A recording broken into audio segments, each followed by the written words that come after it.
Everybody. I'm so happy to be here. Today I want to discuss a little bit about why adult children of alcoholics and those of us who come from dysfunctional homes struggle to set boundaries even with our adult children.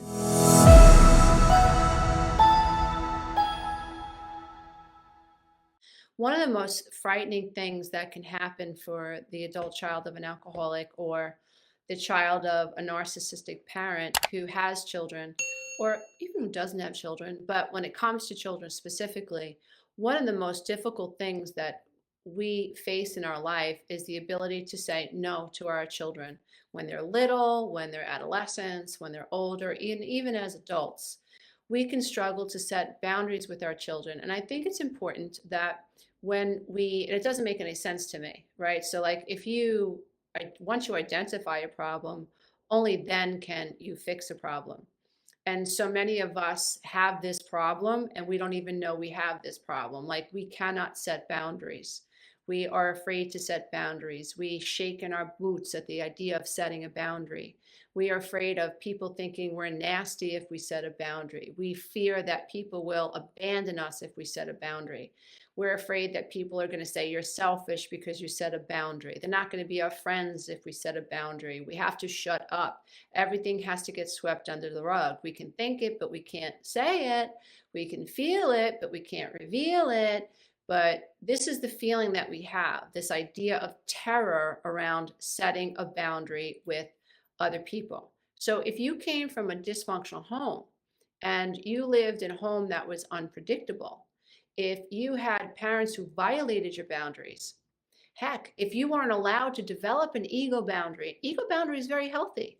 An ego boundary is the idea of a child that is at 2 and 3 years old, 4 years old, and is saying, this is mine. The child is developing a healthy sense of self. Immature parents and those of us who don't understand what it means to really encourage a child's sense of self, we can make mistakes and say, oh, no, she's being silly, she's being selfish. Take the toy out of the baby's hand and force it to give the child the toy to a different child. That's not the way to handle it, folks. I know that I made that mistake with my children. I didn't get it. Now I understand. The baby that is saying, that's mine, is developing a healthy sense of self. So what happens if you have, let's say, an extreme parent, a parent who, like my own parents, who saw an ego boundary as threatening to their identity? They needed complete control. They're unrecovered adult children of alcoholics. So this idea that we said, this is mine, or I think, you're not allowed to think. You'll think what I think. And when that happens, that confuses us on the inside. Our concept of self is scrambled, opposed to a child that grows up in a home with parents who encourage this idea that individuality is important. It's okay to peruse the room. It's okay to make a mistake. It's okay to spill the milk. It's okay to color outside the lines. This permissibility that we gain from parents who aren't threatened by our individuality. Now, the more narcissistic a parent, the more that parent's going to be threatened by a child's individuality.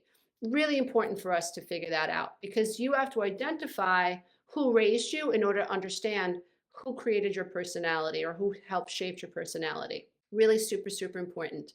We all are born with a code, and that code is good. In the beginning, God saw all of his creations, or all of its creations, and it was good. You are good. Your base DNA code is good. The second layer of programming, which is your personality, is the result, mostly, in my opinion, or very much related to who raised you, the personality and the belief systems of the people who shaped you. That ain't your fault. Now, next layer, you have to understand that you can break through and you can reprogram your own mind. You can recreate your perception of self. But how do we do that? If we're walking around in la la land and we're not looking at the self and we're not asking self-inquiring questions, if we're not acknowledging, wow, relationship after relationship after relationship after relationship sucks. I am unhappy. I am negative most of the time.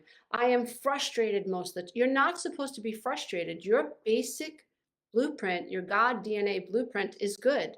It is supposed to be peaceful. So if you find in your 3D reality that you're not experiencing this peace, then we have to look further. That's not your fault. We have to look further. Now, in the acknowledging of the problem, only then can we solve a problem. So part of what I do in my work with adult children of alcoholics and those who were raised by narcissistic parents and or who have been gaslit for so long inside a narcissistic relationship, I help people identify what's wrong. That's exactly where I go. I'm like a Marine. I don't want to talk about foo-foo stuff. I want to talk about the stuff that hurt you and shaped you. Because if we can identify the problem and deconstruct it, then we can construct a solution. Now, I want to talk about the problem a lot of adult children of alcoholics have with setting boundaries. Now, if you can understand, we identify the problem. I have a tough time setting boundaries. I can't say no to my kids. I can't say no to my spouse. I can't say no to my stepchildren. I can't say no to my mother. I can't say no to my narcissistic sister. I just feel like I have to say yes all the time. That's a problem because without an ego boundary, you are draining yourself. There's no energy left for you to figure out who you are. You can't live an authentic life if you're constantly giving out to other people. You can't figure out what your passions are. You don't have the energy to cook yourself good food. How many ACOAs out there cook for everybody else and then they stuff themselves at nighttime with a bowl of cereal or a box of cookies? Like, this is what happens. You have an ACO mom, for instance, an adult child of an alcoholic mom, who will cook a meal for every member of her family, clean up, and then when everybody's in bed, sits down in front of the television with a half a gallon of ice cream. Not taking care of herself. There is no code for how to put myself first. So now, I love studying the brain. And one of the things that we have to really get clear about if we are serious about healing is that the brain is encoded with information. It is no different than the code that is your DNA, right? So there are 4 letters that are responsible for billions and billions of strings of information, codes that break down into your liver, your pancreas, your eyes, your brain. You are a fabulous human being, and you have been encoded with God's DNA code. I mean, it's absolutely incredible. That is your base code. You come here and that code gets layered by a dysfunctional code. That's not your fault, kiddo. But as a spiritual being and as a conscious being, we can break that code and return to our original code. That is the point of healing and recovery. But before you can do that, you have to identify the problem. So we also have to recognize that in childhood, we are encoded. So for instance, if you grew up in a home where they never acknowledged the color green, and let's say you're driving down the highway and there was a dinosaur, a green dinosaur, that was just hanging out in the woods along the highway. Just play with me. I know it sounds ridiculous. Just play with me. You, because you were not encoded with the color green, would not be able to identify that dinosaur. Your brain wouldn't pick it up because it has no pattern, it has no code for it. Now, I like to take scientific ideas and marry them with emotional and spiritual ideas. Well, how does that affect the adult child of an alcoholic or the adult child of a narcissistic parent who has not been encoded for attunement? I don't know then what attunement is. I have no code for it. So when I'm out and about, people say to me, Lisa, why am I attracted to the bad boys? That's your code. It's not your fault. That's what you're encoded with. You are not encoded with compassion and love and patience and kindness and a reciprocal, mutual respect of relationships. You're not coded for it. You're not going to recognize it in the 3D world. And if it showed up, it would feel foreign to you. And just like your body rejects a foreign substance, what happens in all space, one space happens in all space, just like your body is designed to reject a foreign object, you emotionally reject this foreign experience. Love, what's that? Kindness, what's that? That guy's boring. That guy doesn't excite me. Well, that's because you're not encoded for patience and kindness and compassion and empathy. Your brain thinks, buzz off. I don't get this. This is what I want. I want the excitement. We confuse infatuation with intimacy. That's what a lot of adult children of alcoholics do. So if you are the adult child of an alcoholic and you grew up with abandonment, you've been encoded for abandonment. Sad but true. You have not been coded for attachment, healthy attachment. You have been encoded to fear abandonment, not your fault. Now, how that shows up is across the board. We fawn, we people please, we stuff our emotions. We don't know how to have fun. We don't know how to let go. We can be very controlling. We're very rigid. We can even think in black and white. Like, we can't let go. Everything's difficult for us to let go. We can't trust. If you've been abandoned, then you can't trust. You can't trust that other people are there for you. You can't trust that other people mean what they say. The people who were supposed to love you the most were not there for you. That is not your fault that you're encoded for fear. It's not your fault that your personality has learned survival mechanisms, push people away or fawn after them.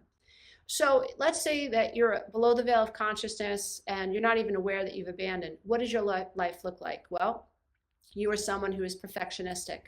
You are someone who tends to attract narcissistic people. You are someone who takes care of everybody but yourself. You also could be highly rigid. It's very difficult for you to let go. You think other people who are having fun are silly. They're just silly people. You don't understand how people can take off on a Saturday and Sunday and just not work. You don't know how people can just sit down on a Saturday afternoon and enjoy a Netflix documentary. You feel like they should be doing something, right? You feel like you have to keep seeking approval. It's not safe for you to sit. It's not safe for you to feel. You don't know how to feel. You're not encoded for feeling. You're encoded to do, to seek, to keep moving, keep moving. It's so interesting. And so that's how it would show up. In addition to that, if you have children, you might struggle with saying no to your children. You might feel afraid and lack the confidence to say no to a child that is exhibiting signs of entitlement or a lack of empathy. You might not know how to put your foot down if your kid's smoking way too much weed in the house or plays too many video games. You might not be confident as a mom to say enough is enough. You might struggle with your son being upset, your son doing something silly, or your daughter doing something silly. You might struggle with the nasty comments that comes out of your daughter's mouth. You won't have the confidence to say, I'm setting this boundary. This is my home. I'm the captain of this ship, and I can see the future that you cannot see. Your brain is not yet wired for cause and effect. I understand what's coming down the pike if this does not change. Therefore, we are going to set this boundary whether you really like it or not. No matter what comes out of your mouth, I'm going to hear you. I'm going to listen to you. Maybe I'll instead of a curfew being like 9 o'clock, maybe okay, through negotiation, I hear you, dear one.